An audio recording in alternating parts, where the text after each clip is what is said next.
ZEE5 ಇರುವಾಗ ನೀವು ನಿಮ್ಮ ನೆಚ್ಚಿನ ಶೋಗಳನ್ನ ಎಂದಿಗೂ ಮಿಸ್ ಮಾಡಿಕೊಳ್ಳುವುದಿಲ್ಲ. ಅದು ಸಂಪೂರ್ಣ ಉಚಿತವಾಗಿ.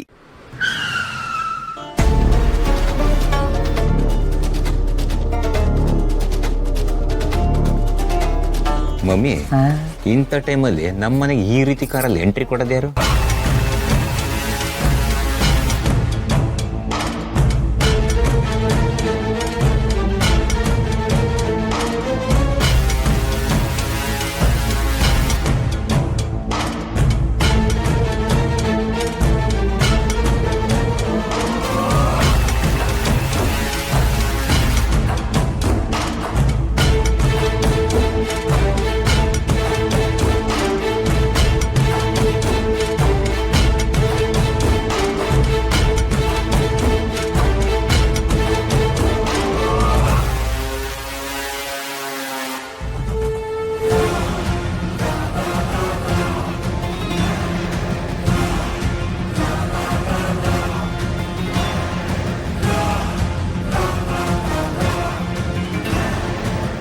ಅಯ್ಯೋ ಅಯ್ಯೋ ಅಯ್ಯೋ ಅಯ್ಯೋ ದೇವ್ರೆ, ಏನೋ ಏನೋ ಆಯ್ತು ನಿನಗೆ?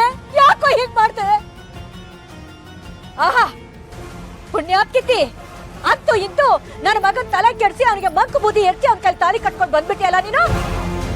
ಇಲ್ಲ ಕಣೆ, ನಿನ್ನಂತೂ ನಾನು ಸುಮ್ಮನೆ ಬಿಡೋದಿಲ್ಲ. ಇಂದ್ರಮ್ಮ ಅವ್ರೆ,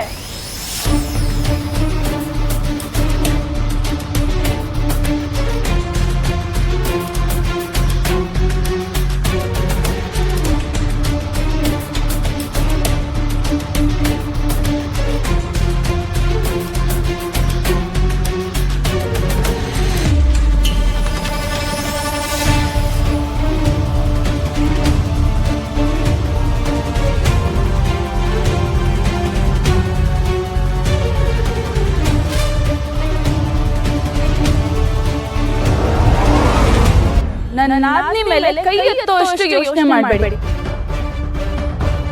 ಅವಳಿಗೆ ಒಂದೇ ಒಂದ್ ಸಣ್ಣ ಬಿದ್ರು ನಾನು ಸುಮ್ಮನೆ ಇರಲ್ಲ.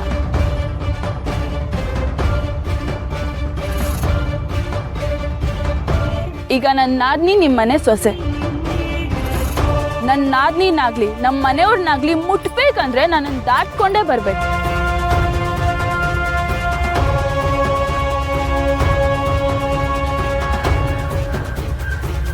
ಓಹೋ ಶ್ರಾವಣಿ ಅಮ್ಮ, ಇವಳು ನಿನ್ನ ಆತ್ಮಿ ಇರಬಹುದು, ಆದ್ರೆ ಇವನು ನನ್ನ ಮಗ. ನನ್ನ ಮಗನಿಗೆ ಮಂಕು ಬೂದಿ ಎಚ್ಚಿ ಇವ್ರಿಬ್ಬರನ್ನ ಕರ್ಕೊಂಡು ಹೋಗಿ ತಾಳಿ ಕರ್ಕೊಂಡ್ ಬಂದಿದ್ಯಲ್ಲ, ನಿನಗೆ ಎಷ್ಟೇ ಧೈರ್ಯ? ನನ್ನ ಧೈರ್ಯದ ಬಗ್ಗೆ ನಿಮ್ಗೆ ಇನ್ನೂ ಗೊತ್ತಾಗ್ಲಿಲ್ವಾ ಇಂದ್ರಮ್ಮನವ್ರೆ? ಪ್ರೀತಿಸ್ತಿರೋ ಎರಡು ಜೀವಗಳು ನಿಮ್ ಮುಂದೆ ಬಂದು ಗಂಡ ಹೆಂಡತಿಯಾಗಿ ನಿಂತಿದ್ದಾರೆ.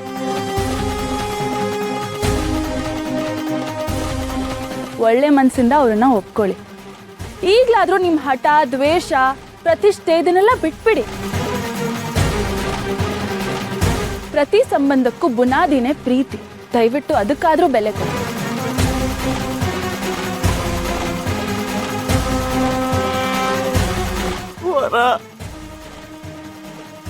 ಏನಪ್ಪ ಇದೆಲ್ಲ?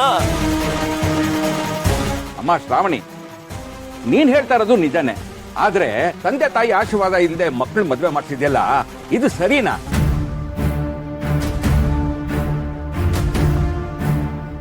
ಹೆತ್ತವ್ರಿಗೆ ಎಷ್ಟು ಹೊಟ್ಟೆ ಉರಿಯುತ್ತೆ, ಎಷ್ಟು ನೋವಾಗುತ್ತೆ ಅಂತ ಗೊತ್ತಾಗಲ್ವೇನಮ್ಮ? ನನಗೆ ಅರ್ಥ ಆಗುತ್ತೆ ಅಂಕಲ್. ನೀವು ದೊಡ್ಡವರು, ತಪ್ಪು ಒಪ್ಗಳನ್ನ ಅರ್ಥಕೊಂಡು ಎಲ್ಲಾನು ಸರಿದೂಗಿಸ್ಕೊಂಡು ಹೋಗ್ಬೇಕು. ZEE5 ಆಪ್ ಡೌನ್ಲೋಡ್ ಮಾಡಿ ಎಲ್ಲಾ ಸಂಚಿಕೆಗಳನ್ನು ಸಂಪೂರ್ಣ ಉಚಿತವಾಗಿ ನೋಡಿ.